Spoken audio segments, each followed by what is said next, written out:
क्या आप सोच सकते हैं, एक लड़का जो रेलवे स्टेशन पर चाय बेचता था, वो एक दिन पूरे भारत का प्रधानमंत्री बन जाएगा?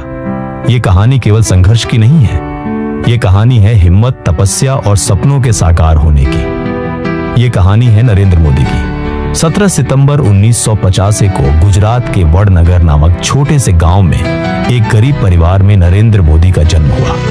पिता एक छोटी सी चाय की दुकान चलाते थे और बहुत कम उम्र में ही मोदी जी ने उसमें हाथ बंटाना शुरू कर दिया।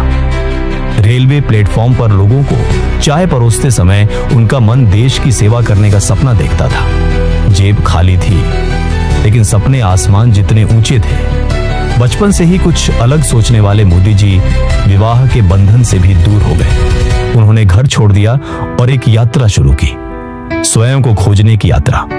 कई महीनों तक हिमालय की यात्रा की, साधु संतों के साथ रहे और वहीं जाना, मेरा जीवन देश के लिए समर्पित है।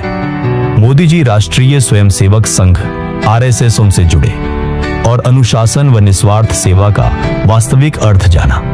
जमीन पर काम करते गए, कभी समाचार लिखने वाले तो कभी कार्यालय चलाने वाले। मोदी जी ने कभी पद की मांग नहीं की, लेकिन उनका कार्य इतना प्रभावशाली था कि लोग उन्हें स्वयं पद पर बैठा देते थे। 2001 में उन्हें गुजरात का मुख्यमंत्री नियुक्त किया गया और इसके बाद आई एक बहुत बड़ी परीक्षा, 2002 के दंगे। देश भर से आलोचना हुई, लेकिन मोदी जी ने अपने आत्मविश्वास को नहीं टूटने दिया। उन्होंने विकास को अपना मुख्य उद्देश्य बनाया और गुजरात को एक नई पहचान दी। जब सबने पीछे हटना चाहा, मोदी जी आगे बढ़ते गए। 2013 में मोदी जी को बीजेपी का प्रधानमंत्री पद का उम्मीदवार घोषित किया गया।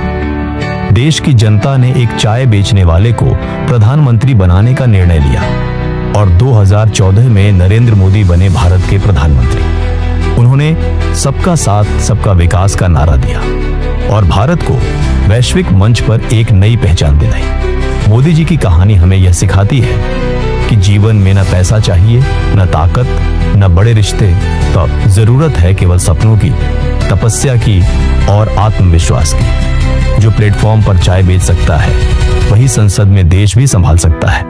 आज नरेंद्र मोदी केवल एक व्यक्ति नहीं है, वे एक प्रेरणा है हर उस इंसान के लिए जिसे लगता है मैं नहीं कर सकता।